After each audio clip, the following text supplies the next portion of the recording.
ਵਾਹਿਗੁਰੂ ਜੀ।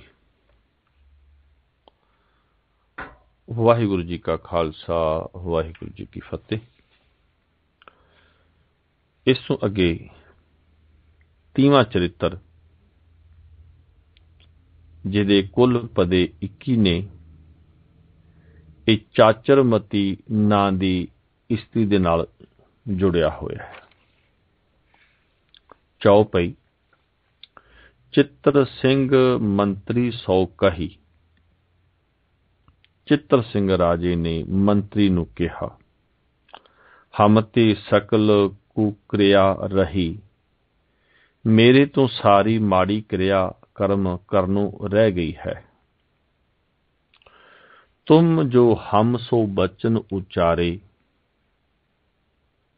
ਤੂੰ ਜੋ ਮੈਨੂੰ ਬੋਲ ਕਹੇ ਹਨ, ਜਾਨਕ ਸੁਧਾ ਸ਼ਰਵਨ ਭਾਰੇ ਡਾਰੇ, ਮਾਨੋ ਕੰਨਾਂ ਵਿੱਚ ਅੰਮ੍ਰਿਤ ਭਰ ਦਿੱਤਾ ਹੋਵੇ। ਦੋਹਰਾ। ਮਨ ਕਰਮ ਬਚ ਕਰ ਮੰਤਰੇ ਬਾਰੇ, ਇਹ ਬਚਨ ਮੁਰ ਤੋਹੇ।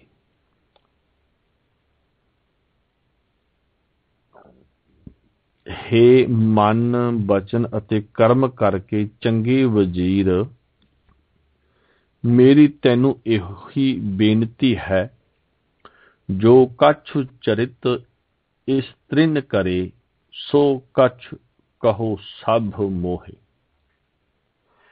ਕਿ ਜਿਹੜੇ ਕੁਝ ਚਰਿੱਤਰ ਇਸਤਰੀਆਂ ਕਰਦੀਆਂ ਹਨ, ਉਹ ਮੈਨੂੰ ਸਾਰੇ ਦੱਸ ਦਿਓ। ਏਕ ਰਾਵ ਕਾਨੋ ਹੁਤੋ, ਤਾਹੇ ਕੁਕ੍ਰਿਆ ਨਾਰ। ਮੰਤਰੀ ਨੇ ਕਿਹਾ, ਇੱਕ ਕਾਣਾ ਰਾਜਾ ਹੁੰਦਾ ਸੀ ਅਤੇ ਉਸ ਦੀ ਮਾੜੇ ਆਚਰਣ ਵਾਲੀ ਇਸਤਰੀ ਸੀ।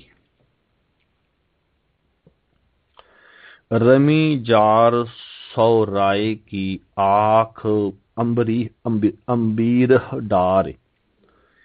ਰਮੀ ਜਾਰ ਸੌ ਰਾਏ ਕੀ ਆਖ, ਅੰਬੀਰ ਡਾਰ। ਉਸਨੇ ਰਾਜੇ ਦੀਆਂ ਅੱਖਾਂ ਵਿੱਚ ਗੁਲਾਲ ਪਾ ਕੇ ਯਾਰ ਨਾਲ ਰਮਣ ਕੀਤਾ। ਮਹਾਨ ਕੁਸ਼ ਲਿਖਦਾ ਹੈ ਕਿ ਅਬੀਰ ਸ਼ਬਦ ਹੈ। ਅਬੀਰ ਦਾ ਅਰਥ ਹੁੰਦਾ ਹੈ ਕਸਤੂਰੀ, ਗੁਲਾਲ, ਕੇਸਰ, ਸੰਦਲ ਦੀ ਮਿਲਾਵਟ ਤੋਂ ਇੱਕ ਪ੍ਰਕਾਰ ਦੀ ਬਣੀ ਹੋਈ ਗੁਲਾਲ। ਅੱਗੇ ਲਿਖਿਆ ਚੌਪਈ। ਜਬ ਹੀ ਮਾਸ ਫਾਗ ਕੋ ਆਇਓ, ਜਦੋਂ ਫੱਗਣ ਦਾ ਮਹੀਨਾ ਆਇਆ, ਨਰ ਨਾਰਿਨ ਆਨੰਦ ਬਢਾਇਓ, ਤਾਂ ਮਰਦਾਂ ਅਤੇ ਔਰਤਾਂ ਨੇ ਆਪਣੇ ਮਨ ਵਿੱਚ ਆਨੰਦ ਵਧਾਇਆ। ਘਰ ਘਰ ਹੋਤ ਕੋਲਾਹਲ ਭਾਰੀ, ਘਰ ਘਰ ਵਿੱਚ ਖੂਬ ਰੌਲਾ ਪੈਣ ਲੱਗਾ। ਗਾਵਤ ਗੀਤ ਬਜਾਵਤ ਤਾਰੀ, ਅਤੇ ਲੋਕੀ ਤਾੜੀਆਂ ਵਜਾ ਕੇ ਗੀਤ ਗਾਉਣ ਲੱਗੇ। ਚਾਚਰਮਤੀ ਨਾਮ ਤ੍ਰਿਅਤਾ ਕਉ, ਉਸ ਦੀ ਇਸਤਰੀ ਦਾ ਨਾਂ ਚਾਚਰਮਤੀ ਸੀ। ਅਤਿ ਸੁੰਦਰ ਬਿਧ ਬਪ ਕੀਵਾਕੋ, ਉਸ ਦਾ ਸਰੀਰ ਵਿਧਾਤਾ ਨੇ ਬਹੁਤ ਸੁੰਦਰ ਬਣਾਇਆ ਸੀ। ਮਾਨੀ ਸੈਨ ਨਿਪਤ ਕੋ ਨਾਮਾ, ਰਾਜੇ ਦਾ ਨਾਂ ਮਾਨੀ ਸੈਨ ਸੀ। ਚਾਚਰਮਤੀ ਜਵਨ ਕੋ ਬਾਮਾ, ਜਿਸ ਦੀ ਚਾਚਰਮਤੀ ਇਸਤਰੀ ਸੀ। ਰੂਪਵੰਤ ਨਟ ਤਵਨ ਨਿਹਾਰਿਓ, ਉਸਨੇ ਇੱਕ ਰੂਪਵਾਨ ਨਟ ਨੂੰ ਵੇਖਿਆ। ਨਟ ਦਾ ਅਰਥ ਹੈ ਨਾਟਕ ਖੇਡਣ ਵਾਲਾ। ਮਦਨ ਤਬੈ ਤਨ ਬਿਸਿਖ ਪ੍ਰਹਾਰਿਓ, ਤਦੋਂ ਕਾਮਦੇਵ ਨੇ ਉਸ ਨੂੰ ਬਾਣ ਮਾਰਿਆ। ਮਨ ਕਰਮ ਬਚ ਕਰ ਕੈ ਬਾਸੇ ਪਈ, ਮਨ ਬਚਨ ਅਤੇ ਕਰਮ ਕਰਕੇ ਉਸ ਦੇ ਵਸ ਵਿੱਚ ਹੋ ਗਈ। ਜਾਨਕ ਦਾਸ ਮੂਲ ਕੀ ਲਈ, ਮਾਨੋ ਮੁੱਲ ਲਈ ਹੋਈ ਦਾਸੀ ਹੋਵੇ। ਦੋਹਰਾ। ਘਰ ਘਰ ਚਾਚਰ ਖੇਲ ਹੀ, ਘਰ ਘਰ ਗਏ ਇਹ ਗੀਤ। ਘਰ ਘਰ ਵਿੱਚ ਫਾਗ ਹੋਲੀ ਖੇਡੀ ਜਾ ਰਹੀ ਸੀ ਅਤੇ ਘਰ ਘਰ ਵਿੱਚ ਗੀਤ ਗਾਏ ਜਾ ਰਹੇ ਸਨ। ਘਰ ਘਰ ਹੋਤ ਮਿਰਦੰਗ ਧੁਨ, ਘਰ ਘਰ ਨਚਤ ਸੰਗੀਤ। ਘਰ ਘਰ ਵਿੱਚ ਮਿਰਦੰਗ ਦੀ ਧੁਨ ਹੋ ਰਹੀ ਸੀ ਅਤੇ ਘਰ ਘਰ ਵਿੱਚ ਸੰਗੀਤ ਉੱਤੇ ਨਾਚ ਹੋ ਰਿਹਾ ਸੀ। ਤਿਹ ਠਾ ਏਕ ਪ੍ਰਬੀਨ ਨਟ, ਸਭ ਨਟੂਅਨ ਕੋ ਰਾਏ। ਉੱਥੇ ਇੱਕ ਪ੍ਰਬੀਨ ਨਟ ਵੀ ਸੀ ਜੋ ਸਭ ਨਟਾਂ ਦਾ ਰਾਜਾ ਸੀ, ਭਾਵ ਸ਼੍ਰੋਮਣੀ ਸੀ। ਮਦਨ ਛਪਾਏ ਕਾਢੀਐ, ਮਦਨ ਕੇ ਨਵ ਰੰਗ ਰਾਏ। ਮਦਨ ਨੂੰ ਲੁਕਾਓ ਅਤੇ ਉਸ ਨੂੰ ਕੱਢ ਲਵੋ। ਇਸ ਤਰ੍ਹਾਂ ਦਾ ਮਾਨੋ ਕਾਮਦੇਵ ਦਾ ਹੀ ਰੂਪ ਸੀ। ਉਸ ਦਾ ਨਾਂ ਨਵਰੰਗ ਰਾਏ ਸੀ। ਉਸ ਨਟ ਦਾ ਨਾਂ ਨਵਰੰਗ ਰਾਏ। ਚੌਪਈ। ਚਾਚਰ ਪਰੀ ਨਗਰ ਮੈਂ ਭਾਰੀ, ਨਗਰ ਵਿੱਚ ਹੋਲੀ ਦੀ ਖੇਡ ਦੀ ਧੁੰਮ ਮਚ ਗਈ। ਗਾਵਤ ਗੀਤ ਸਭੈ ਨਰ ਨਾਰੀ, ਸਾਰੇ ਨਰ ਨਾਰੀਆਂ ਗੀਤ ਗਾ ਰਹੇ ਸਨ। ਨਵ ਲਾਸਿਨ ਹੱਥਨ ਲਹਕਾਵੈ, ਨੌਜਵਾਨ ਇਸਤਰੀਆਂ ਦੇ ਹੱਥਾਂ ਵਿੱਚ ਫੁੱਲਾਂ ਦੀਆਂ ਛਟੀਆਂ ਲਟਕ ਜਾਂ ਚਮਕ ਰਹੀਆਂ ਹਨ। ਚਤੁਰਨ ਕੇ ਚਤੁਰਾ ਤਨ ਲਾਵੈ, ਅਤੇ ਚਤੁਰਾਂ ਨੂੰ ਚਤੁਰ ਇਸਤਰੀਆਂ ਮਾਰ ਰਹੀਆਂ ਹਨ। ਦੋਹਰਾ। ਘਰ ਘਰ ਚਾਚਰ ਗਾਵਹੀ, ਘਰ ਘਰ ਬਜਤ ਮਿਰਦੰਗ। ਘਰ ਘਰ ਵਿੱਚ ਹੋਲੀ ਦੇ ਗੀਤ ਗਾਏ ਜਾ ਰਹੇ ਹਨ ਅਤੇ ਘਰ ਘਰ ਵਿੱਚ ਮਿਰਦੰਗ ਵੱਜ ਰਹੇ ਹਨ। ਹਾਰੇ ਦਰ ਰਾਗ ਅਲਾਪੀ ਅਤੇ ਘਰ ਘਰ ਬਜਤ ਮੁਚੰਗ। ਹਰ ਘਰ ਦੇ ਦੁਆਰ ਉੱਤੇ ਰਾਗ ਅਲਾਪਿਆ ਜਾ ਰਿਹਾ ਹੈ ਅਤੇ ਘਰ ਘਰ ਵਿੱਚ ਮਧੁਰ ਆਵਾਜ਼ ਵਾਲੇ ਵਾਜੇ ਵੱਜ ਰਹੇ ਹਨ। ਘਰ ਘਰ ਅਬਲਾ ਗਾਵਹੀ, ਮਿਲ ਮਿਲ ਗੀਤ ਬਚਿੱਤਰ। ਘਰ ਘਰ ਵਿੱਚ ਇਸਤਰੀਆਂ ਮਿਲ ਕੇ ਵਿਚਿੱਤਰ ਗੀਤ ਗਾ ਰਹੀਆਂ ਹਨ। ਮੁਰਲੀ ਮੁਰਜ ਮ੍ਰਿਦੰਗ ਧੁਨ, ਜਹ ਤਹ ਬਜਤ ਬਚਿੱਤਰ। ਮੁਰਲੀ ਮੁਰਜ ਮ੍ਰਿਦੰਗ ਆਦਿ ਵਾਜਿਆਂ ਦੀ ਸੁੰਦਰ ਧੁਨ ਜਿੱਥੇ ਕਿੱਥੇ ਹੋ ਰਹੀ ਹੈ। ਚੌਪਈ। ਨਰ ਨਾਰਿਨ ਮਿਲ ਖੇਲ ਰਚਾਇਓ, ਨਰ ਨਾਰੀਆਂ ਨੇ ਮਿਲ ਕੇ ਖੇਲ ਰਚਾਇਆ।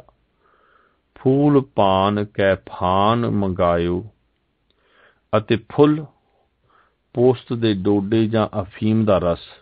ਫੁੱਲ ਦਾ ਮਤਲਬ ਹੈ ਪੋਸਤ ਦੇ ਡੋਡੇ ਜਾਂ ਅਫੀਮ ਦਾ ਰਸ।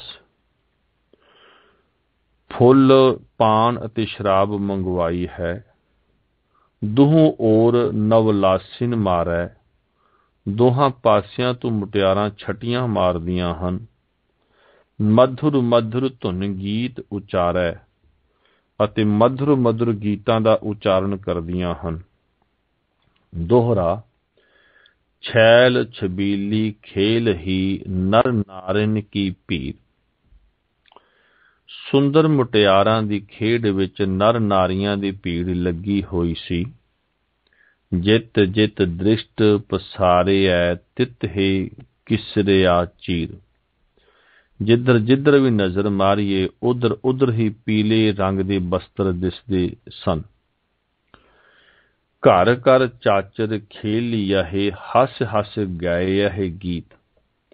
ਘਰ ਘਰ ਵਿੱਚ ਹੋਲੀ ਖੇਡੀ ਜਾ ਰਹੀ ਸੀ ਅਤੇ ਹੱਸ ਹੱਸ ਕੇ ਗੀਤ ਗਾਏ ਜਾ ਰਹੇ ਸਨ। ਘਰ ਘਰ ਹੋਤ ਮਿਰਦੰਗ ਧੁਨ, ਘਰ ਘਰ ਨਚਤ ਸੰਗੀਤ। ਘਰ ਘਰ ਵਿੱਚ ਮਿਰਦੰਗ ਦੀ ਧੁਨ ਹੋ ਰਹੀ ਸੀ ਅਤੇ ਘਰ ਘਰ ਵਿੱਚ ਸੰਗੀਤ ਉੱਤੇ ਨਾਚ ਹੋ ਰਿਹਾ ਸੀ। ਨਿਰਖ ਰੂਪ ਤਾਕੋ ਸਕਲ, ਉਰਝ ਰਹਿਓ ਸੁਕੁਮਾਰ। ਉਸ ਰਾਣੀ ਦੇ ਰੂਪ ਨੂੰ ਵੇਖ ਕੇ ਉਹ ਨੌਜਵਾਨ ਉਲਝਿਆ ਪਿਆ ਸੀ। रानी हूँ चटपट अटक नट को कियो प्यार। रानी भी झट-पट उस नट नाल अटक गई ਅਤੇ ਪ੍ਰੇਮ ਕਰਨ ਲੱਗੀ। ਖੇਲਤ ਫਾਗੂ ਬਚਿੱਤਰ ਗਾਤੇ ਨਰ ਨਾਰੀ ਸੁਖ ਪਾਏ।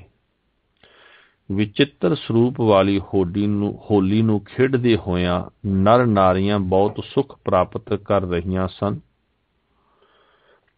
ਅਲਤਾ ਕੀ ਆਂधी चली ਮਨੁੱਖ ਨਾ ਨਿਰਖਿਓ ਜਾਏ। ਗੁਲਾਲ ਦੀ ਇਤਨੀ ਹਨੇਰੀ ਚੱਲੀ ਕਿ ਬੰਦੇ ਵੀ ਦਿਸਦੇ ਨਹੀਂ ਸਨ। ਕਰਮ ਕਰਮ ਬਜੈ ਬਜੰਤਰ ਬਹੋ ਰੁਨ ਝੁਨ ਮੁਰਲੇ ਮੁਚੰਗ। ਹੌਲੀ ਹੌਲੀ ਬਹੁਤ ਵਾਜੇ ਵੱਜ ਰਹੇ ਸਨ ਅਤੇ ਮੁਰਲੀ ਅਤੇ ਮੁਚੰਗ ਨੇ ਰੁਣ ਝੁਣ ਲਾਈ ਹੋਈ ਸੀ। ਝਿਮ ਝਿਮ ਬਰਸਿਓ ਨੇਹ ਰਸ ਦ੍ਰਿਮ ਦ੍ਰਿਮ ਦਇਆ ਮ੍ਰਿਦੰਗ। ਪ੍ਰੇਮ ਰਸ ਦੀ ਹੌਲੀ ਹੌਲੀ ਬਰਖਾ ਹੋ ਰਹੀ ਸੀ ਅਤੇ ਦ੍ਰਿਮ ਦ੍ਰਿਮ ਦੀ ਆਵਾਜ਼ ਮ੍ਰਿਦੰਗ ਦੇ ਰਿਹਾ ਸੀ। ਚੌਪਈ। ਅਲਤਾ ਸਾਥ ਭਇਓ ਅੰਧਿਆਰੋ। ਗੁਲਾਲ ਦੇ ਸੁੱਤੇ ਜਾਣ ਕਾਰਨ ਹਨੇਰਾ ਹੋ ਗਿਆ ਸੀ। ਦ੍ਰਿਸ਼ਟ ਪਰਤ ਨਹਿ ਹਾਥ ਪਸਾਰੋ। ਹੱਥ ਪਸਾਰਿਆਂ ਵੀ ਨਜ਼ਰ ਨਹੀਂ ਸੀ ਆਉਂਦੇ। ਰਾਣੀ ਪਤ ਅੰਬੀਰ ਦ੍ਰਿਗ ਪਾਰਾ। ਰਾਣੀ ਨੇ ਪਤੀ ਦੀਆਂ ਅੱਖਾਂ ਵਿੱਚ ਗੁਲਾਲ ਪਾ ਦਿੱਤਾ। ਜਾਨਕ ਨਿਰਭੈ ਅੰਧ ਕਹਿ ਡਾਰਾ। ਮਾਨੋ ਰਾਜੇ ਨੂੰ ਅੰਨਾ ਹੀ ਕਰ ਦਿੱਤਾ ਹੋਵੇ। ਦੋਹਰਾ। ਏਕ ਆਖ ਕਾਨਾ ਹੁਤੋ ਦੁਤਿਓ ਪਰਾ ਅੰਬੀਰ। ਰਾਜਾ ਇੱਕ ਅੱਖੋਂ ਕਾਣਾ ਸੀ, ਦੂਜੀ ਅੱਖ ਵਿੱਚ ਗੁਲਾਲ ਪੈ ਗਿਆ। ਗਿਰਿਓ ਅੰਧ ਜਿਮ ਹੋਵੈ ਨ੍ਰਿਪਤ ਦ੍ਰਿਗ ਜੁਤ ਭਇਓ ਅਸੀਰ। ਗਿਰਿਓ ਅੰਧ ਜਿਮ ਹੋਵੈ ਨ੍ਰਿਪਤ ਤੇ ਦ੍ਰਿਗ ਜੁਤ ਭਇਓ ਅਸੀਰ। ਅੱਖਾਂ ਦਾ ਕੈਦੀ ਬਣ ਕੇ ਅੰਨਾ ਹੋਇਆ ਰਾਜਾ ਧਰਤੀ ਉੱਤੇ ਡਿੱਗ ਪਿਆ। ਰਾਣੀ ਨਵਰੰਗ ਰਾਏ ਕਉ ਤਬ ਹੀ ਲਿਆ ਬੁਲਾਏ। ਰਾਣੀ ਨੇ ਨਵਰੰਗ ਰਾਏ ਨੂੰ ਉਸੇ ਵੇਲੇ ਬੁਲਾ ਲਿਆ। ਆਲਿੰਗਨ ਚੁੰਬਨ ਕਰੇ ਦ੍ਰਿੜ ਰੱਤ ਕਰੀ ਮਚਾਏ ਅਤੇ ਛਾਤੀ ਨਾਲ ਲਾ ਕੇ ਅਤੇ ਚੁੰਮ ਕੇ ਚੰਗੀ ਤਰ੍ਹਾਂ ਕਾਮ ਕ੍ਰੀੜਾ ਕੀਤੀ। ਆਖਰਲੀ ਪਦਾ ਹੈ 21ਵਾਂ। ਜਬ ਲਾਗੇ ਨ੍ਰਿਪ ਦ੍ਰਿਗ ਪੋਛ ਕਰ ਦੇਖਣ ਲੱਗਿਓ ਬਨਾਏ। ਜਦ ਤੱਕ ਰਾਜਾ ਅੱਖਾਂ ਪੂੰਝ ਕੇ ਵੇਖਣ ਜੋਗਾ ਹੋਇਆ, ਤਬ ਲਗ ਰਾਣੀ ਮਾਨ ਰਾਤੇ ਨਟੁਆ ਦਿਆ ਉਠਾਏ।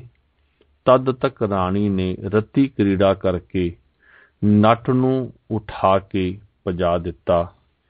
ਇਤ ਸ੍ਰੀ ਚਰਿਤ੍ਰ ਪਖਿਆਨੇ ਤ੍ਰਿਆ ਚਰਿਤ੍ਰੋ ਮੰਤਰੀ ਭੂਪ ਸੰਵਾਦੇ 30ਵਾਂ ਚਰਿਤ੍ਰ ਸਮਾਪਤਮ। ਇੱਥੇ ਤ੍ਰਿਆ ਚਰਿਤ੍ਰੋ ਪਖਿਆਨ ਦੇ ਤ੍ਰਿਆ ਚਰਿਤ੍ਰ ਦੇ ਮੰਤਰੀ ਭੂਪ ਸੰਵਾਦ ਦੇ 30ਵੇਂ ਚਰਿਤ੍ਰ ਦੀ ਸਮਾਪਤੀ। ਸਤ ਸ਼ੁਭਮ ਸਤ ਅਫਜੋਂ। ਵਾਹਿਗੁਰੂ ਜੀ ਕਾ ਖਾਲਸਾ, ਵਾਹਿਗੁਰੂ ਜੀ ਕੀ ਫਤਿਹ।